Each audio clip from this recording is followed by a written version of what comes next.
Hey guys, DIY Maniac here, John P. So we're going to have another video on the 2013 ninth generation Honda Civic, and I'm going to show you the procedure to replacing the rear brakes, both pads and rotors. I'm currently sitting at 160,000 kilometers. I last did the rear brake job at 90,000, so I did get 70,000 kilometers on these brakes. I'm not changing them because the pads themselves are completely worn out, but I did have a sticking caliper on the driver's side which caused some rotor damage and excessive wear. I don't know how well you're going to see it through the lens. You kind of see that upper portion where the rotors all basically chewed apart. And that was mainly caused by a sticking caliper, which I did remedy over the winter, but it's giving me now, the symptom I'm having is a knocking sound when braking coming from the back. So that's indicative of the pad basically shifting around in the caliper bracket because that either a warped rotor or an uneven surface. So I'm going to go about this, changing it, and I hope you guys follow along. So step one, we're going to want to get the car up in the air and the wheels off. So tools we're going to need: good sturdy jack stands, good sturdy jack. In my case, it's a large ton floor jack. We're going to need our breaker bar, and in my case, a 19mm socket. Before we start lifting the car off the ground, we're going to want to loosen the lug nuts slightly in the back so we're not fighting with the wheel turning on us as we have it up in the air. Another important key factor when working on the rear brakes, make sure the emergency/handbrake is off. If it's engaged, there's no way you're going to be able to get that caliper off. So handbrake off, have the car in park if it's automatic. In my case, manual. I have it in first gear, and chock the front wheels to prevent it from rolling forward. So I'm going to go ahead and slightly loosen the lug nuts on both wheels, and then I'm going to show you how to jack the car up from the back. So now that the lug nuts are slightly loosened, we're going to place our floor jack underneath the car. The best place to jack from, a central point to get both wheels off the ground, is the rear tow hook. Now in my case, I have a trailer hitch for my bike rack, but you could still put your floor jack or your jack underneath the center point of the hitch where it's attached to the tow hook, and you're going to jack from there. And that's going to give us the ability to lift both wheels off the ground at the same time. Once we have the car off the ground, we don't want to rely solely on the jack. Even if we're not going to be under the car, let's always have a good standard operating procedure in place and have those jack stands underneath the car. And where I like to put the jack stands is in front of each rear wheel on the pinch weld. You're going to have a reinforced piece of metal, which is where the stock jack goes when you get a flat tire on the side of the road. You could put your jack stand under there, lower the car down onto the jack stands. So that's what I'm going to do now. So the car is now supported on the jack stands. I also like to leave the jack in place as added safety. You don't have to, but it's something I like to do. Now, if we come to that driver's side, which I told you was the reason for this brake change, because of that sticking caliper over the winter, what happened was one of the sliding pins, and I'll show you that when I dismantle the brakes, had seized. The rubber boot for your slider had a hole in it. So moisture got in, water got in, caused corrosion inside the bore of the caliper housing, caliper bracket, which caused that sliding pin to seize and not allow the caliper to float as it's supposed to. And because of that, it wasn't releasing properly and was putting excess wear on the rear rotor and the pads. And you could see the pitting and the damage caused to the rotor. The other side is not like that at all. So same time usage and kilometers. We could see on the passenger side, while still not a great looking rotor, it probably still needs to be changed, we don't have that same excessive wear. So I did in the winter correct the seized caliper by replacing that boot, unseizing the pin, and fixing everything up. And then I said to myself, well, when the warmer weather comes, I'll be able to change out the brakes. And obviously with COVID and lockdown, it's not like I was driving the car much anyways. So that's the reason I'm changing it. So we're going to go over the steps on how to dismantle the rear brakes. I'm going to show you just on the driver's side because obviously the passenger side will be just a repetition of what I'm showing you now. The tools we need, the torque specifications when we're reassembling, the little steps we need to take that a lot of people don't think of when you're taking apart the brakes and servicing them. So I'm excited for you guys to follow along. I'm going to gather the appropriate tools and we'll go through them. So the first thing we're going to want to do before we start trying to unloosen the caliper and take it off is give us slack in the brake line. The way it's sitting right now, even if we were to disconnect the caliper, we wouldn't have enough room to completely remove it off the bracket and off the rotor because the brake line would be hanging us up. So what we need to do is we need to take a 12mm socket. And if you look in here, you can follow your brake hose. It comes down, your flexible rubber brake hose. And you can see there's a fastener right here. This is a fastener that's holding the brake line up and attached to the suspension steering knuckle. So what you're going to want to do is remove this fastener. So once again, 12mm.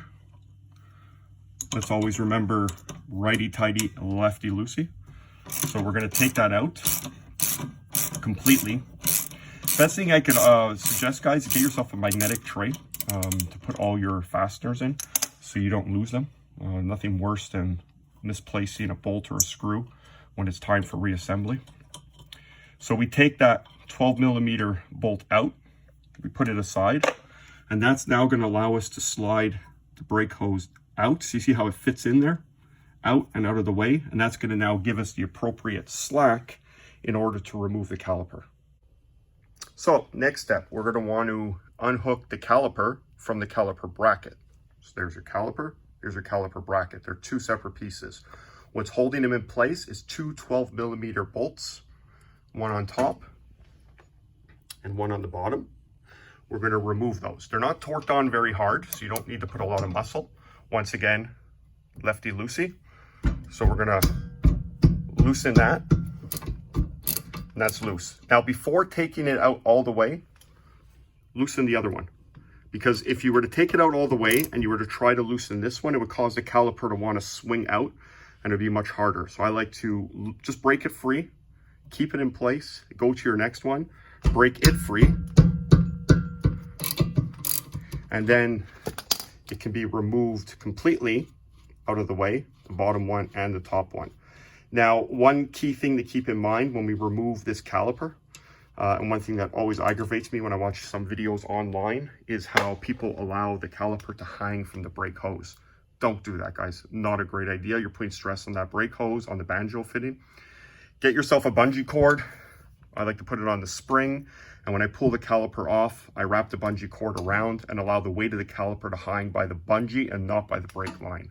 That gets the caliper out of the way, so when we got to take the bracket and the rotor off, it's not bothering us and doesn't put that stress on the line. So I'm going to go ahead and remove the second 12mm, and then I'm going to show you how we get the caliper off. So with those two fasteners out of the way, we can now slide out or pull out our caliper. Make sure that brake line, once I said, is disconnected and still not hanging up on anything to give us the movement we need, or the room we need to get it out. And pretty much what you're going to do is you're going to grab the caliper with your hand, and you could just basically walk it out or rock it out, so to speak. See, it's coming off, sliding off over the pads, and you're going to pull it off all the way. I'm trying to do this one-handed. There we go. And I got my caliper off all the way, so it's now sitting free. I'm now going to support it with my bungee so the weight's not on the brake line, and then I'm going to show you the next steps. So we have the caliper out of the way. Now what we're going to want to do, well, you can remove the pads. So we can take the pads out of the bracket. Front pad, back pad. It might be a little stiff since you're changing them. Don't worry about hurting them. We could pop them out. So you can see I still had quite a bit of life on them. It's unfortunate. That was the back one. You can see there's still quite a bit of life, but you know what? We need to change them. No choice there. So if we look around back, what we need to do now is we need to remove the caliper bracket, which is this piece here, right? Because that's stopping us from getting this rotor off. So to get that bracket off, we're going to look in behind, and we're going to have two 14mm fasteners. There's one on the bottom. You can see it if I could point to it. Right there is the first one. And then there's one up top. Hopefully we can see it, which is right there. It's the one there. Now, these ones are torqued on. I think, well, I'm going to give you all the torque specs when we reassemble, but I want to say it's around 60, 70 foot-pounds.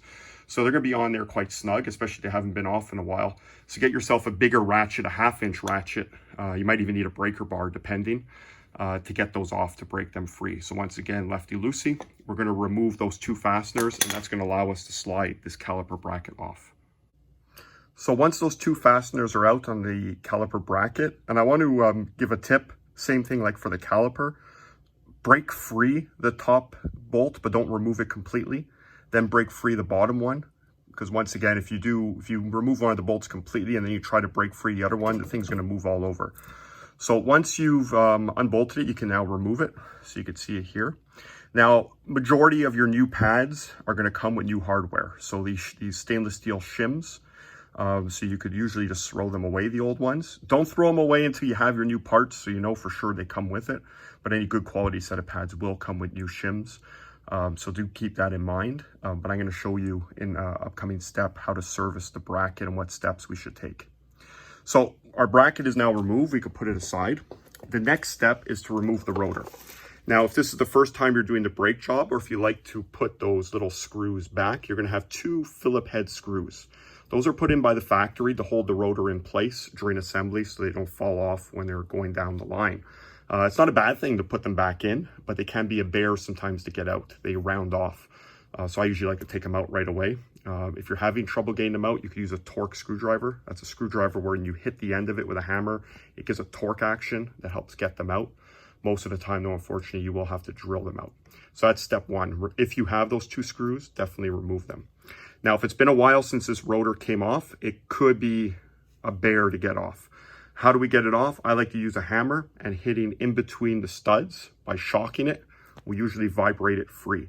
Be very careful when employing that practice not to hit the studs. And if you're worried about hitting the studs, maybe thread on your lug nuts on each of them to protect them. Because if you hit the stud with the hammer, you could mushroom out the end, or damage the threads, or both, and you'll never get that lug nut back on. So be very careful when hitting here. Now, we're changing the rotor. We know it's going in the garbage, so you technically can hit even on the braking surface. But I find hitting here usually yields the best results. So I'm going to go ahead now and give it a good smack with the hammer. I'll save you guys the ear noise from hearing me having to do that, and I'll let you know how hard it was for me to get it off.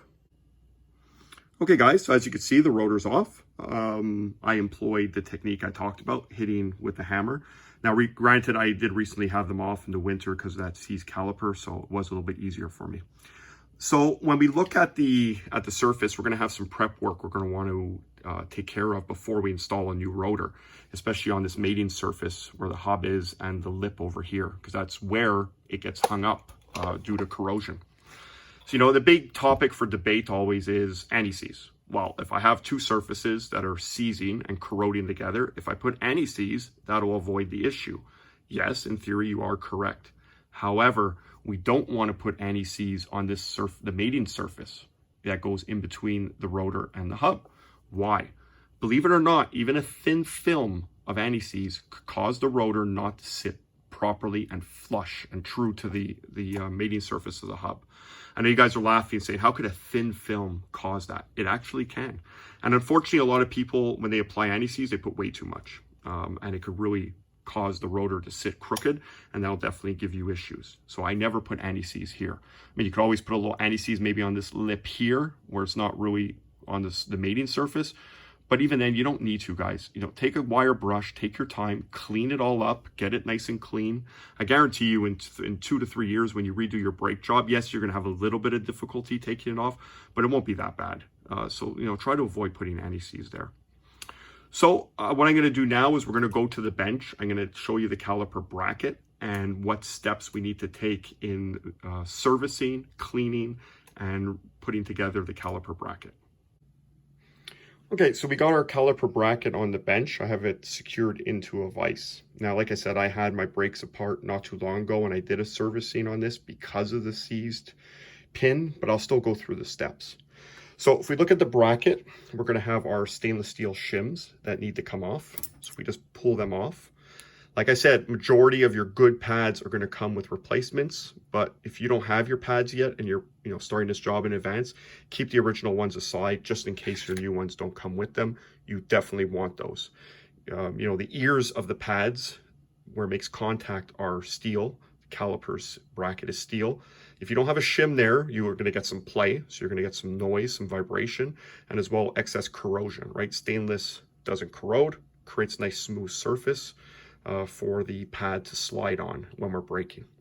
So we're going to remove those two shims, keep them aside. What you're going to want to do in terms of preparation is take a soft wire brush and clean up these surfaces, get all that surface corrosion away. You don't want to go crazy with like a Dremel tool or a die grinder, because you don't want to start taking metal away from the bracket, because that'll open up the overall gap, which could then cause some slop or play in between the pad and the bracket itself, right? So once those are gone, the next step is we're going to want to remove our sliders. So you just take the slider, hopefully yours aren't seized, release the boot, because there's a little lip on the sliding pin, and that allows you to pull the slider out. Now, like I said, I did mine not too long ago, so they're going to be nice and clean. They're still going to be lubed. As you see there, we have brake grease. Once again, brake grease, high temperature brake grease, not your usual run-of-the-mill wheel bearing grease.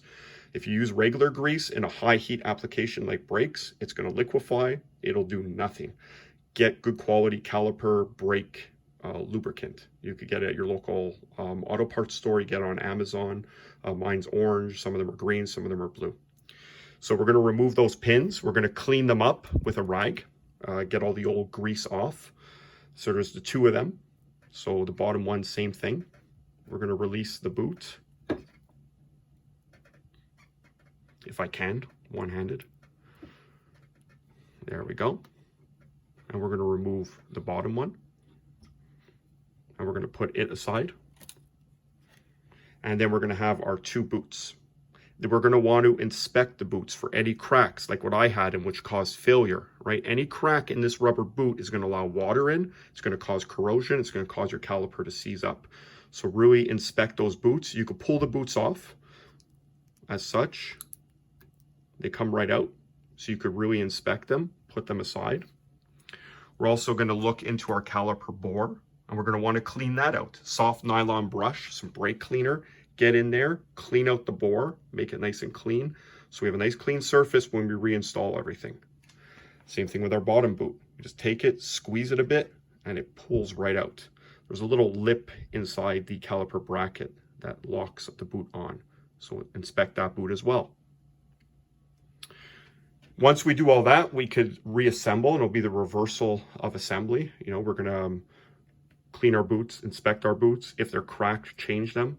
Reinstall them. You just pinch them and wiggle them in. They'll fit back into that little groove. Pins, like I said, clean them, re-lube them with brake grease, high temperature brake grease. You're going to slide them back in. You're going to push them as far as they go so the boot relocks around the lip on the slider. We've cleaned our mating surface where our shim goes. We're going to reinstall our new shims. I'll show you that when it's time for me to do that.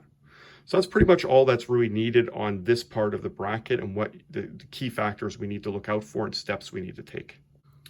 So an important step that we're going to need to do when we're reinstalling all the parts back onto the car is getting the caliper piston back into the caliper. We got to remember, as our brakes wear, the brake pads wear, the rotor wears, the piston itself keeps pushing out to fill up that slack as we wear material out. Well, when we put our new brake components on, the pads, the rotor, the overall depth or width is going to be much greater. So now that piston has to be reset back.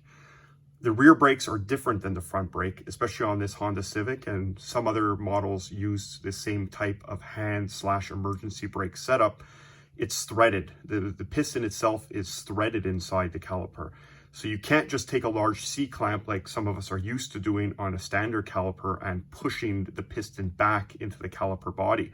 It's threaded, therefore we have to turn the piston and thread it like a screw back into the caliper. Now you can get a special tool, maybe you've seen it, it looks like a little cube. that fits on the end of a ratchet that allows you to turn it, but you don't really need that. You could go with a large screwdriver or a pair of needle nose pliers, put it into those grooves. You see there's like a cross, and we're going to turn it clockwise to get it back into the caliper. Now, before doing that, an important step is we have to open up the brake fluid reservoir, because as we push the piston back into the caliper, we're going to be pushing fluid back through the system. So we don't want to cause overpressure in the system by doing that. So we just remove the cap lightly, just leave it sitting on top. So when we push the piston back, the fluid level is going to come up because we're taking up less space in the system, and that way we'll let the air come out. Now, there is the whole debate on when pushing the piston back, should we be opening up the bleeder screw to allow the fluid to escape and not put contaminants in the system? I agree with that process. I never do it that way. I just simply push the piston back in, and in the hundreds of brake jobs I've done, I've never had an issue. However, that doesn't mean it's the right way.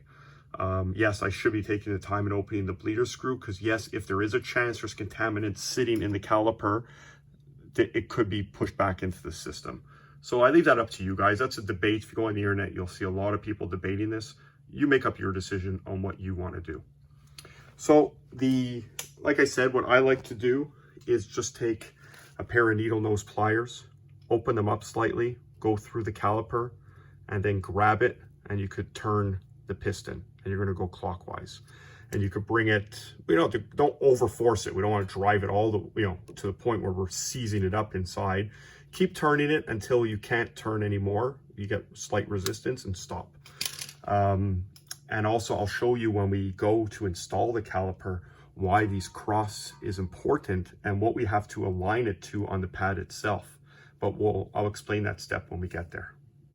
So we're now at the point of reassembly with our new parts, and I'm going to show you the parts that I go with. So I order all my parts from Rock Auto. I'm very happy with the service I've gotten over the years, and as far as the pricing, it's extremely competitive, actually better than competitive compared to our local parts stores or the dealership. For brake components, I always go with Raybestos, and I always go with the heavy duty line or the performance line. So for the rotors, it's the Raybestos Performance, and the part number for the Honda Civic is 980402. This is once again for the Honda Civic 9th generation. I don't think it matters in terms of models as far as the rear rotors go, but definitely double check your exact model of Civic to make sure that's the right part number. Probably also fits H generations, but once again, check to make sure. So we're going to be installing the rotor, and a key thing to remember is when the rotor comes out of the box. So here's the rotor. What I like about this model from Raybestos, it has the painted top hat, so you don't get all that crappy rust all over it. So the one thing to remember out of the box, it comes with a film of oil on it to protect it from rust during warehousing, storage, and shipping. So you're going to want to clean that all off. So brake cleaner, a rag, wipe all the surfaces down, both sides of the disc, wipe down the top hat, inside the top hat, get all that assembly or protection oil off of it before you install it. So that's what I'm going to do right now. So as I mentioned earlier, we want to make sure this mating surface has been wire brushed, all the loose rust taken off, and getting it nice and clean. When installing the rotor, if you guys are reusing those locking screws or retention screws for the rotor, some of you might want to reuse them. You'll have to make sure you align in the top hat of the rotor. You'll see the holes for your wheel studs, but then you also see those two smaller holes. Well, those are for your locking or retention screws. So you want to make sure they line up with the two on the hub itself. So you could reuse those screws. So that's what I'm going to go do now. I'm going to go install it on. Just for reference though, on the rotor, you're going to actually have 4 small screws. The ones with the tapered hole, that is for the retention screw that holds it to the hub. There's 2 other threaded smaller screws. Those are actually used if the rotor is really stuck on.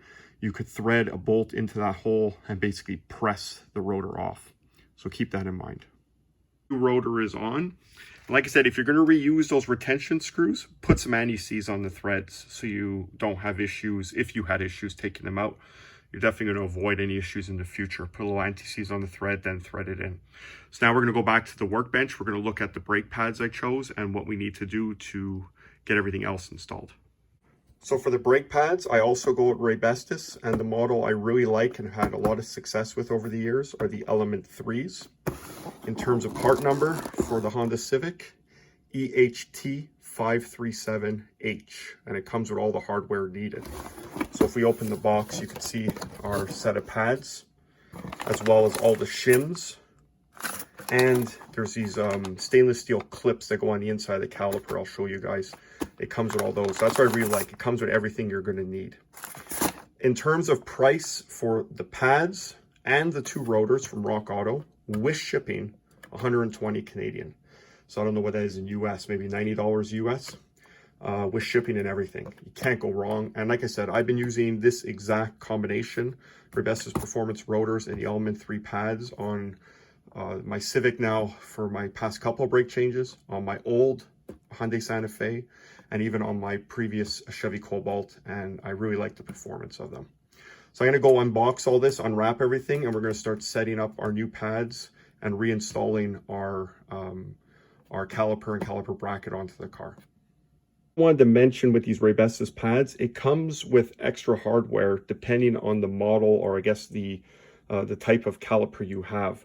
I can't speak what the differences are in terms of on the Civic, but you can definitely see the differences like here on these anti-rattle springs.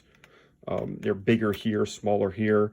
And on the shims, some of them don't have any little protrusion that goes into the caliper, while these ones do. So you're definitely going to want to look at the hardware that's coming off the car and match it up to what you have. And that way you're ensuring you're putting the same stuff on. If anyone knows what the difference is between the two in terms of what different Civics there are, is it maybe some, I don't know, I can't even think, SI, non-SI, I don't know why that would matter, but if you guys do know why it has these differences, definitely let me know in the comments. I'm really interested. So we have our caliper bracket in our vise, and we're now going to install our shims. On my particular model, it's the shims that have the little tab in the middle.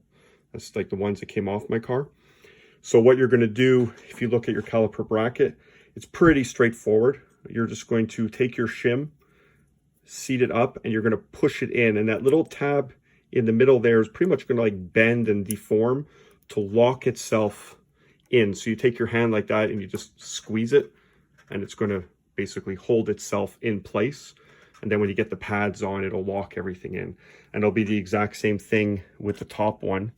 You're going to again find your shim with the middle part, and you're going to put it on the same way. Oops, helps if I put it the right way. What I like to do also is put a very thin layer of high temperature grease on the mating surface to stop any corrosion. I don't know if it's needed, it's something I always do. It doesn't seem to hurt anything. And it does seem to keep the mating surface corrosion free. So it'll be the same thing. You're going to press and squeeze to get it on. And I'm going to do that, and then we're going to go over to the car to reinstall the caliper bracket. So now we're at the step where the caliper bracket's going to go back on. To make your life a little bit easier, you could pre-apply a little bit of that high heat grease, a thin layer, on the shims now, so you don't get it all over the rotor. And then I also put some on the ears of the pads. You guys see that when I do it. So this is basically reverse of how we took it off. We're going to put it on, use those small 12mm screws, bolts, to bolt it back into place.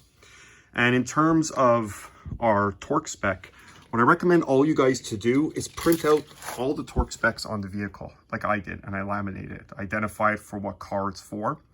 I found these all online. You guys can send me a message, a private message on YouTube, and I'll definitely try my best to get it sent to you by email if you want a copy.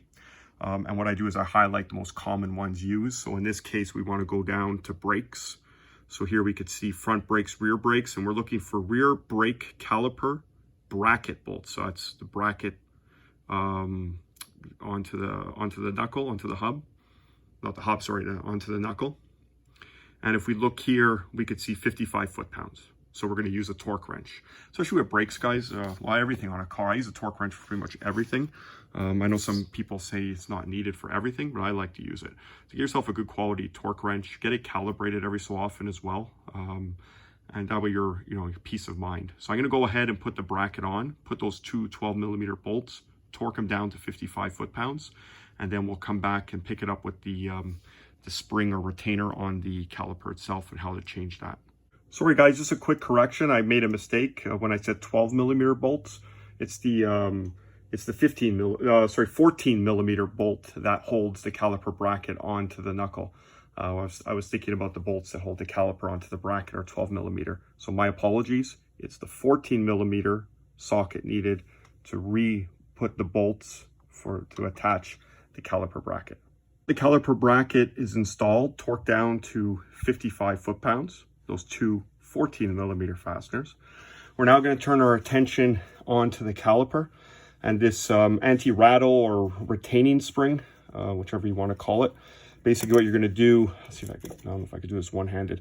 You're going to pull this out, and the new one, whoops, there goes one of them. The new one, this is the size I need, as you can see from the holes, fits in through. So basically it clips in the caliper itself. You have a opening, and you can see how the clip, can you guys see? There we go. You can see how it fits in. It has two little ears that basically clip in. So because we're removing the old one and we're not reusing it, you don't have to be too gentle with it, or pretty much you just give it a good yank and it comes right out. So I'm going to go ahead and do that now. New anti-rattle retaining clip is now installed. You want to be sure when you're installing it, don't force it on these tangs here because you want to deform them. Slide the one ear in and then take a screwdriver and push it from here in the middle, and it'll pop into place, and now it's seated. So when we look at our pads, we're going to have our inboard and outboard pad. The inboard pad usually has the wear indicator on it. So as the pad wears down, this will make contact with the rotor and give you that nice squeal. And your outboard does not have it. So what I like to do, even though we put some grease over here, I still want to put some grease on the ears of the pad. I also want to put a bit of grease on this backing plate. Now, even though this stainless steel backing plate is an anti-squeal or anti-rattle, anti-vibration plate to cut down on brake noise, I always like to put a little bit of grease as well. Once again, why do I do it that way? I've always been doing it that way, and it always works for me, so that's why I do it. Is it needed? Maybe not, but that's just the way I do it. So it's up to you guys how you want to proceed. So I'm going to go ahead and install those now. And then when we put the caliper on, I'm going to show you the importance of aligning that crosshatch in the piston of the caliper to properly line up with this little pimple or button on the inboard brake pad. But I'll explain that more in detail. So the new pads are installed, as you can see, they're in their home. So now we need to put the caliper on. So let's talk about the piston, the crosshatch in the piston, and well, you can't see it here. There's the little, can you see it? There it is, the little pimple on the inboard brake pad. So the reason this setup is like this is because the emergency brake or handbrake, parking brake, is part of the caliper. So it's a ratcheting mechanism or a screw mechanism. When you apply the emergency brake, what that little button does into those cross hatches is it stops the piston from wanting to unscrew from turn. It kind of locks it in place, forces the piston out. And that's basically the way it works. So if you don't have the cross hatches lined up with the button could end up sitting instead of we want that little knob to sit in one of those grooves. If it's sitting up over here, say for example, on this raised surface, when you apply the brakes, it'll put more pressure obviously where that little button's up against and cause the pad to sit crooked when you're braking against the rotor, which will cause uneven pad wear. So the best way to get yourself oriented is set yourself at the 12 and 6, 3 and 9, pretty much up, down, left, right with the piston all the way in, or as much in as you need to be to get the caliper to slide back over the pads. Obviously, the piston's still going to have to come out a bit, but that pretty much gets you set where you need to be, because that's where the little nub on the inboard pad is. But we're still going to have to check. So we're going to put our caliper on. We're going to tighten it down. We're then going to apply the brakes to cause the piston to come all the way out.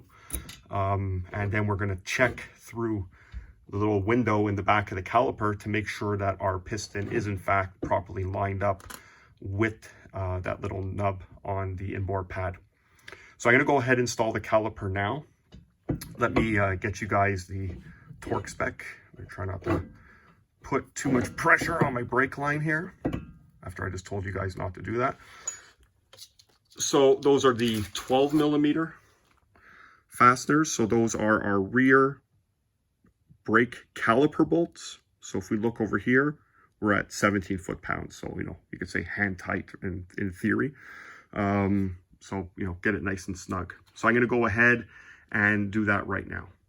Okay, guys, so our caliper's back on in place. We've torqued down our two 12 millimeter fasteners. We've also reattached our 12 millimeter bolt that retains for the retainer of our brake hose. Now, when we set the caliper, I showed you that we want to have that cross hatch in the piston at 12.6 and 3.9, right? So basically a cross. That's going to pretty much get us there where we want to be.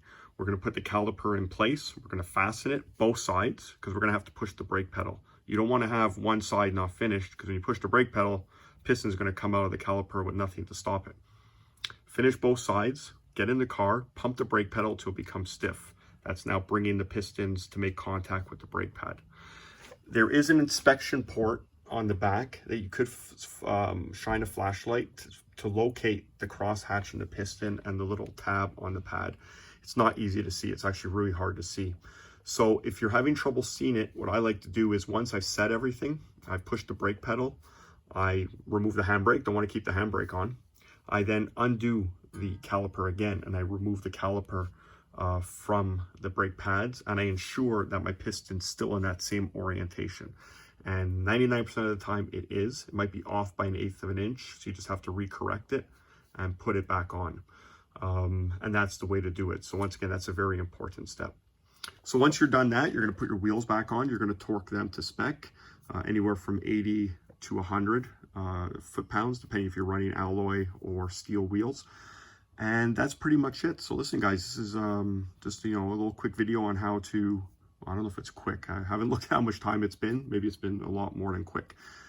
But all the same, that's how to install the rear brakes, rotors, and pads on a Honda Civic 2013 9th gen, probably applicable for 7th, 8th gen as well. If you have any questions, comments, leave them down below. I really appreciate it, guys. Thanks for watching. Take care.